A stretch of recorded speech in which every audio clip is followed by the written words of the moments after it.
Bugun gap juda muhim. O'tim avgustgacha e'tibor bermasangiz, cashbackni yo'qotishingiz, pensiya yoki nafaqa to'lovida kechikishga duch kelishingiz, kommunal xizmatlar bo'yicha esa ortiqcha qarzdorlik, penya yoki noto'g'ri hisob-kitob muammosiga tushib qolishingiz mumkin. Men buni shunchaki qo'rqitish uchun aytmayapman. Har oy oxiri, ayniqsa bayramlar, dam olish kunlari va bank ish kunlari aralashib ketadigan davrlarda juda ko'p odamlar bir xil xatoga yo'l qo'yadi. Keyin ko'raman deydi. Keyin esa cashback tushmagan bo'ladi. Pensiya kartaga vaqtida kelmaydi. Kommunal to'lovda esa eski qarz yangi oyga o'tib ketadi. Shuning uchun hozir videoni oxirigacha ko'ring. Bu ma'lumot nafaqaxo'rlar, ishchilar, talabalar, tadbirkorlar, uy egalari, ijarada yashayotganlar, ota-onasining pensiyasini nazorat qilayotgan farzandlar uchun ham kerak. Kanalga hoziroq obuna bo'ling, videoga like bosing, chunki men sizga bugun 30 avgustgacha nimalarni tekshirish, qayerga murojaat qilish va qanday hujjatlarni tayyorlash kerakligini oddiy tilda bosqichma-bosqich tushuntirib beraman. Oldin ko'pchilik moliyaviy masalalarni qog'oz kvitansiya, mahalla, bank kassasi yoki kommunal tashkilot kassasi orqali hal qilardi. Pensiya kelganini bilish uchun odam bankka borardi. Kommunal qarzni bilish uchun gaz, elektr, suv idorasiga kirib chiqardi. Xarid uchun cashback haqida esa ko'pchilik umuman o'ylamasdi. Chunki savdo cheki oddiy qog'ozdek ko'rinar, odam uni tashlab yuborar edi. Hozir esa vaziyat boshqacha. Ko'p narsa elektron tizimga o'tgan. Cashback elektron chek orqali hisoblanadi. Pensiya va nafaqalar asosan bank kartalariga tushadi yoki belgilangan tartibda yetkaziladi. Kommunal qarzlar shaxsiy hisob raqami orqali avtomatik yuritiladi. Bir qarashda qulay. Telefon orqali hammasini ko'rish mumkin. Lekin shu qulaylikning ichida muhim xavf bor. Agar siz tizimni tekshirmasangiz, xato bo'lsa ham uni vaqtida bilmaysiz. Chek fiskal tizimga tushmagan bo'lsa, cashback ko'rinmaydi. Bank kartangiz muddati tugagan bo'lsa, pensiya tushishida muammo bo'ladi. Kommunal hisoblagich ko'rsatkichi noto'g'ri kiritilgan bo'lsa, sizga ortiqcha qarz yozilishi mumkin. 30 avgust kabi sana shuning uchun muhimki, oy yakuniga yaqin vaqt har doim hisob-kitobni to'g'rilash davri hisoblanadi. Ko'p tashkilotlar keyingi oyga o'tishdan oldin ma'lumotlarni yopadi, to'lovlarni tasdiqlaydi, qarzdorlikni shakllantiradi. Pensiya yoki ijtimoiy to'lov bo'yicha ro'yxatlarni aniqlashtiradi.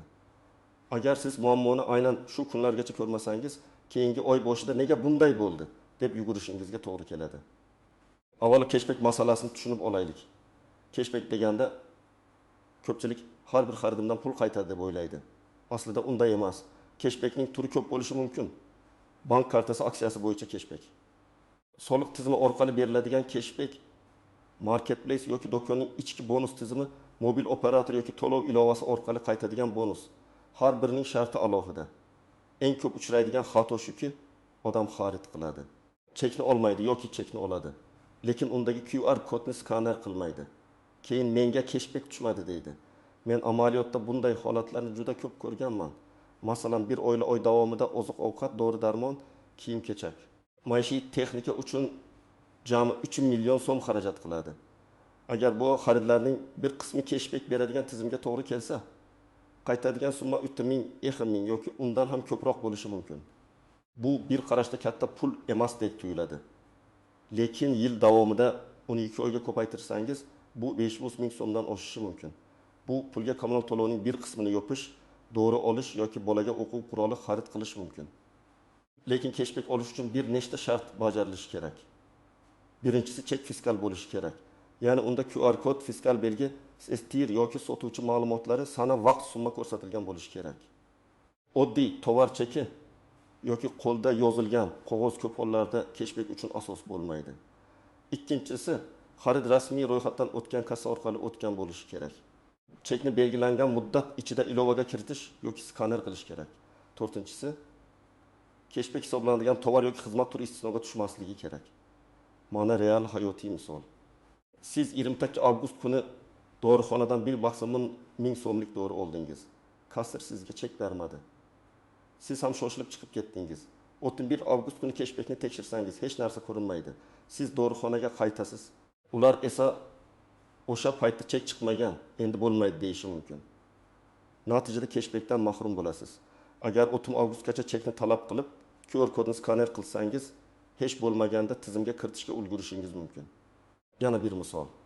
Siz supermarketdan 9,5 ming so'mlik oziq-ovqat oldingiz, chek bor. Lekin chekni sumkaga solib qo'ydingiz, keyin u yirtilib ketdi yoki ranglar o'chdi. Ko'p termocheklar 2-3 kundan keyin o'qilmay qoladi. Shuning uchun men har doim maslahat beraman. Chekni olgan zahoti QR kodni skaner qiling yoki hech bo'lmasa rasmni telefoningizga saqlang. Ayniqsa katta xarid bo'lsa, televizor, muzlatgich, konditsioner, telefon, kiyim, mebel kabi xaridlarda bu juda muhim. Kimlar xavotir olishi kerak? Birinchi navbatda ko'p xarid qiladigan oilalar. Ikkinchi navbatda pensiya yoki nafaqani tejab sarflaydigan fuqarolar. Chunki ular uchun ibn 30 ming so'm ham muhim. Uchinchi navbatda tadbirkorlik bilan shug'ullanmaydigan oddiy xaridorlar. Chunki ular ko'pincha chek talab qilishni uyat deb biladi. Men ochiq aytaman, chek talab qilish uyat emas. Bu sizning qonuniy haqqingiz. Siz pul to'ladingiz, demak rasmiy hujjat olishingiz kerak. Kimlar xavotir olmasligi mumkin? Agar siz barcha xaridlaringizni ilova orqali tekshirib borsangiz, cheklaringiz fiskal bo'lsa, bank keshbeklari tushayotganini nazorat qilsangiz, unda vahima qilish shart emas. Lekin baribir 30 avgustgacha bir marta ilovaga kirib, holatni tekshirish zarar qilmaydi. Endi pensiya va ijtimoiy to'lovlar haqida gaplashamiz. Bu mavzu juda nozik, chunki ko'p oilalarda pensiya asosiy daromad manbai hisoblanadi. Bir necha kunlik kechikish ham odamning dori-darmoniga, oziq-ovqatiga, kommunal to'lovga ta'sir qiladi.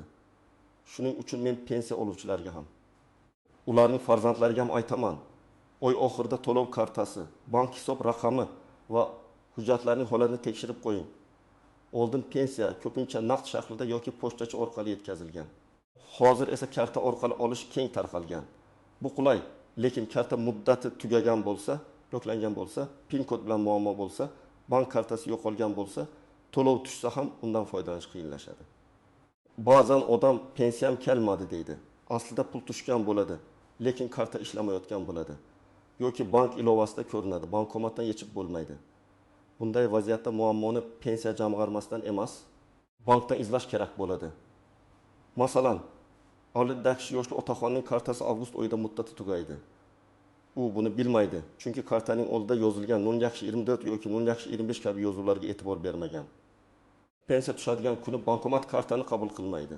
Otaxon asabiylashadi. Bankka borishga majbur bo'ladi, navbat kutadi. Agar farzandi 30 avgustgacha kartani tekshirganida, yangisini oldindan buyurtma qilganida bu muammo bo'lmas edi. Yana bir holat, nafaqa oluvchi fuqaro yashash manzilini o'zgartirgan, lekin tegishli tashkilotga vaqtida xabar bermagan. Tizimda eski manzil turibdi. Keyin hujjat tekshiruvida savol tug'iladi yoki to'lov ma'lumotlari noto'g'ri chiqadi. Shu sababli kimda yaqinda pasport yoki ay-kart almashtirilgan bo'lsa, familiya o'zgargan bo'lsa, yashash manzili o'zgargan bo'lsa, bank kartasi almashtirilgan bo'lsa, albatta ma'lumotlarni tekshirish kerak. Pensiya bo'yicha kimlar ayniqsa e'tiborli bo'lish kerak? Birinchisi, yangi pensiyaga chiqqanlar. Ular hali tizim qanday ishlashini to'liq bilmasligi mumkin. Ikkinchisi, nogironlik pensiyasi yoki nafaqa oluvchilar. Chunki ayrim hollarda tibbiy, ma'muriy hujjatlar, muddatlar, qayta ko'rik masalalari bo'lishi mumkin. Uchinchisi, boquvchisini yo'qotganlik nafaqasi oladigan oilalar. To'rtinchisi, uzoq vaqt bank kartasidan foydalanmagan pensionerlar. Beshinchisi, chet elga chiqib kelgan yoki boshqa viloyatga ko'chgan fuqarolar. Bu yerda yana bir nozik masala bor. Pensiya miqdori noto'g'ri hisoblangan deb o'ylasangiz, og'zaki gap bilan cheklanib qolmang. Menga kam tushdi deyishning o'zi yetarli emas. Siz bankdan tushum bo'yicha ma'lumot olishingiz, oldingi oylar bilan solishtirishingiz, pensiya bo'limidan hisob-kitob asosini so'rashingiz kerak. Ba'zan farq ushlab qolingan qarz, aliment, sud ijrosi, kredit bo'yicha avtomatik yechim yoki boshqa qonuniy sabab bilan bo'lishi mumkin. Ba'zan esa texnik xato ham bo'lishi mumkin. Muhimi buni vaqtida aniqlash. Endi kommunal xizmatlarga o'tamiz. Elektr, gaz, sovuq suv, issiq suv, isitish, chiqindi, uy-joy shirkatlari yoki boshqaruv servis kompaniyasi to'lovlari. Oy oxiri bu sohada eng xavfli davr. Chunki hisoblagich ko'rsatkichlari kiritiladi. To'lovlar yopiladi, qarzdorlik keyingi oyga o'tadi. Agar siz hisoblagich ko'rsatkichini tekshirmasangiz, tizim taxminiy hisob-kitob qilishi yoki eski ko'rsatkich asosida noto'g'ri summa chiqarishi mumkin. Misol uchun, siz elektr energiyasidan oy davomida 2000 kilovat ishlatdingiz. Lekin tizimda ko'rsatkich noto'g'ri kiritilib 400 kilovat deb chiqdi. Tarifni shartli ravishda hisoblasak, farq sezilarli bo'ladi. Siz keyin to'g'rilayman deb yuraversangiz, keyingi oyda bu qarz ustiga yana yangi iste'mol qo'shiladi. Keyin farqni isbotlash qiyinlashadi. Shuning uchun 30 avgustgacha hisoblagich rasmini olib qo'ying. Rasmda sana ko'rinmasa ham telefon galereyasida sana saqlanadi. Bundan tashqari imkon bo'lsa ko'rsatkichni rasmiy ilova yoki shaxsiy kabinet orqali yuboring. Gaz bo'yicha ham shunday. Ayniqsa xonadonlarda gaz hisoblagich bo'lsa, ko'rsatkichni o'zingiz tekshiring. Ba'zan odam bir necha oy to'lov qilmagan bo'ladi. Keyin birdan katta summa chiqadi. U men buncha ishlatmaganman deydi. Lekin o'tgan oylar bo'yicha qarz yig'ilgan bo'lishi mumkin. Agar hisoblagichda plombaga zarar yetgan bo'lsa, bu alohida katta muammo. Shuning uchun plombani ham ko'zdan kechiring. Hech kim tegmaganiga ishonch hosil qiling. Suv bo'yicha esa yana bir xato bor. Odam xonadonda yashamaydi. Lekin ro'yxatda yashovchilar soni bo'yicha to'lov yozilaveradi. Yoki aksincha hisoblagich bor, lekin ko'rsatkich vaqtida berilmaydi. Natijada normativ asosida hisoblanadi. Agar siz ijaraga bergan uy egasi bo'lsangiz, ijarachidan har oy oxirida elektr, gaz, suv hisoblagichlarining rasmini so'rang. Faqat to'ladim degan gap bilan cheklanib qolmang. To'lov kvitansiyasini yoki ilovadagi chekni so'rang. Chunki ijarachi ketgandan keyin qarz uy egasining muammosiga aylanishi mumkin. Kommunal sohada kimlar xavotir olishi kerak? Birinchisi katta oilalar, chunki iste'mol ko'p bo'ladi. Ikkinchisi ijaraga uy berganlar. Uchinchisi yangi uyga ko'chganlar. Chunki eski qarzlar chiqib qolishi mumkin. To'rtinchisi uzoq vaqt uydan chiqib ketganlar, masalan ta'til, davolanish yoki chet el safarida bo'lganlar. Beshinchisi hisoblagich almashtirganlar. Hisoblagich almashtirilganda eski ko'rsatkich, yangi ko'rsatkich, dalolatnoma, plomba raqami to'g'ri kiritilganini tekshirish juda muhim. Endi eng muhim joyiga keldik. Hamma narsani bilaman deb o'ylagan odam ham mana shu nozik jihatlarda adashadi. Birinchi tuzoq, cashback har doim darhol tushmaydi. Ba'zan u tekshiruvdan o'tadi. Ba'zan savdo nuqtasining ma'lumotlari kechikadi. Ba'zan chek holati kutilmoqda bo'lib turadi. Shuning uchun darhol tushmasa, vahima qilmang, lekin chekni saqlab qo'ying. Agar belgilangan muddatdan keyin ham ko'rinmasa, ilova orqali murojaat yuboring. Ikkinchi tuzoq, ayrim tovar va xizmatlar cashbackka kirmasligi mumkin. Masalan, aksiz tovarlar, ayrim xizmatlar, ayrim to'lov turlari yoki maxsus istisnolar bo'lishi ehtimoli bor. Men bu yerda aniq ro'yxatni yoddan aytib, sizni chalg'itmoqchi emasman. Chunki qoidalar va aksiyalar vaqti bilan o'zgaradi. Eng to'g'ri yo'l foydalanayotgan ilovangizdagi rasmiy shartlarni ko'ring. Agar bank cashbacki bo'lsa, bank ilovasida aksiya shartlari bo'ladi. Agar soliq cashbacki bo'lsa, rasmiy soliq ilovasida chek holatini tekshiring. Uchinchi tuzoq, pensiya tushmagan bo'lsa, hamma aybni bitta tashkilotga yuklamang. Muammo bankda, kartada, shaxsiy ma'lumotda, hujjatda yoki to'lov jadvalida bo'lishi mumkin. Men tavsiya qiladigan tartib shunday. Avval bank kartangiz ishlayotganini tekshiring, keyin bank ilovasida tushumlar tarixini ko'ring, keyin bankka qo'ng'iroq qiling yoki filialga boring. Undan keyin pensiya jamg'armasi yoki tegishli ijtimoiy himoya organiga murojaat qiling. Aks holda bir joydan ikkinchi joyga bekorga yugurasiz. To'rtinchi tuzoq, kommunal to'lovda faqat umumiy qarzga qarash yetarli emas. Siz xizmat turi bo'yicha alohida ko'ring. Elektr alohida, gaz alohida, suv alohida, chiqindi alohida. Ba'zan umumiy ilovada hammasi to'langan ko'ringandek bo'ladi. Lekin bitta xizmat bo'yicha 20 ming yoki 50 ming so'm qarz qoladi.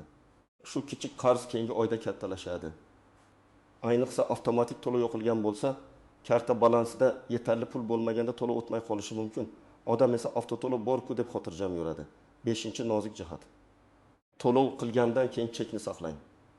Kommunal to'lovni bank ilovasi orqali qildingizmi, skrinshot oling. To'lov raqami, sana summa va xizmat turi ko'rinib tursin.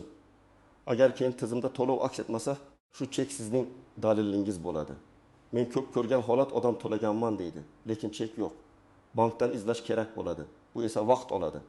6-nozik jihat bayram va dam olish kunlari. 30 avgust atrofida bank, davlat idoralari yoki ayrim tashkilotlarning ish tartibi o'zgarishi mumkin. Agar siz oxirgi daqiqagacha kutsangiz, bugun ish kuni qisqa. Ertaga dam olish, tizim ishlamayapti, operatorlar band degan muammoga duch kelasiz. Shuning uchun 30 avgustni oxirgi kun deb emas, nazorat kuni deb qabul qiling. Eng yaxshisi hamma narsani 2 kun oldin tekshirib qo'yish. Endi aniq amaliy reja beraman. Birinchi qadam, telefoningizdagi moliyaviy ilovalarni oching. Bank ilovasi, soliq cheklari ilovasi, kommunal to'lov ilovasi, mobil operator yoki to'lov tizimi ilovasi bo'lsa, barchasiga kiring. Parolni unutgan bo'lsangiz hozirdan tiklang. Chunki muammo paytida parol tiklashning o'zi ham asabni buzadi. Ikkinchi qadam, cashbackni tekshiring. Oxirgi 30 kunlik xaridlaringizni ko'rib chiqing. Katta xaridlar bo'lganmi?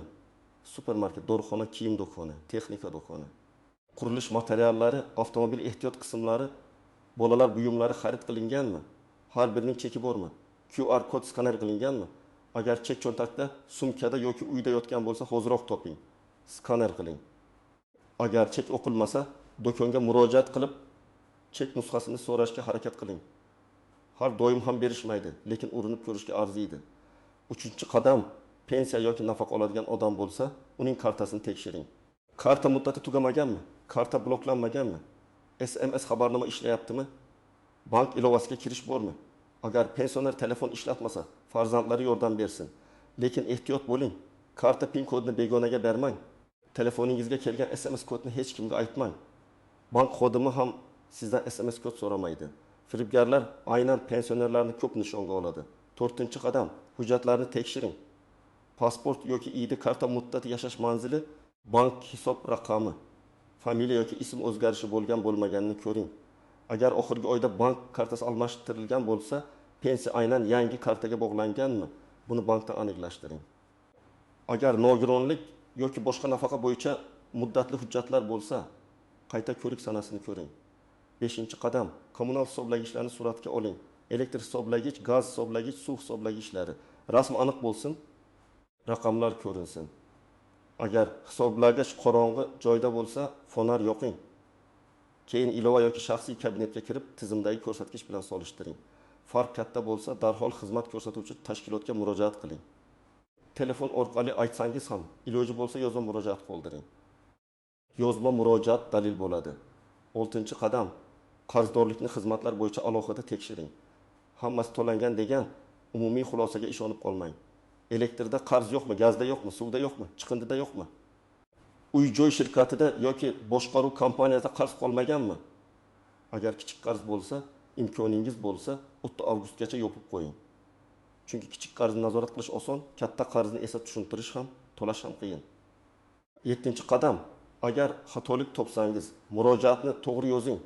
Murojaatda ism, familiyangiz, manzilingiz, shaxsiy hisob raqamingiz, telefon raqamingiz, muammo mazmuni, sana, summa va ilova qilingan dalillar bo'lsin. Masalan, men falon manzildagi elektr energiyasi shaxsiy hisob raqami bo'yicha 30 avgust holatiga ko'rsatkich noto'g'ri kiritilganini aniqladim. Hisoblagich rasmi ilova qilindi. Ma'lumotni qayta ko'rib chiqishingizni so'rayman. Mana shunday aniq yozilsa, murojaatga javob olish osonroq bo'ladi. 8-qadam, keksalar va ota-onalaringizga yordam bering. Ko'p pensionerlar ilovalar, QR kod, shaxsiy kabinet, bank kartasi muddatini tushunmasligi mumkin. Bu ularning aybi emas. Tizim tez o'zgaryapti. Shuning uchun farzandlar, nevaralar, qarindoshlar haftada bir marta yoki oy oxirida ularning to'lovlarini tekshirib qo'ysa, katta muammolarning oldi olinadi. Lekin yana takrorlayman. Yordam berish boshqa. Kartani to'liq nazoratsiz olib qo'yish boshqa. Har bir moliyaviy harakat egasining roziligi bilan bo'lish kerak. 9-qadam, hammasini bitta daftar yoki faylga yozib boring. Bu juda oddiy, lekin foydali usul. Masalan, daftar ochasiz, avgust oyi elektr ko'rsatkichi, gaz ko'rsatkichi, suv ko'rsatkichi, to'langan summa, chek raqami, keyingi oy solishtirasiz. Agar birdan katta farq chiqsa, darhol bilasiz. Telefon ishlamay qolsa ham, ilova ochilmasa ham, qo'lingizda o'z yozuvingiz bo'ladi. 10-qadam, firibgarlardan ehtiyot bo'ling. 30 avgust, pensiya, cashback, kommunal to'lov kabi mavzular atrofida soxta xabarlar ko'payishi mumkin.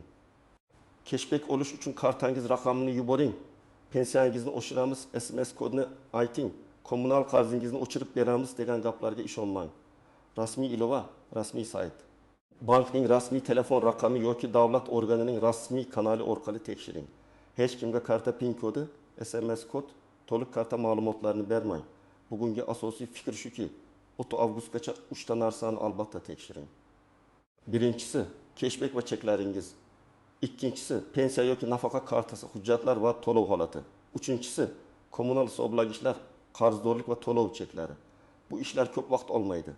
Lekin sizni keyingi oyda ortiqcha yugur-yugurdan, asabiylashishdan va pul yo'qotishdan saqlaydi. Men ekspert sifatida har doim shuni aytaman. Moliyaviy tartib katta daromaddan boshlanmaydi.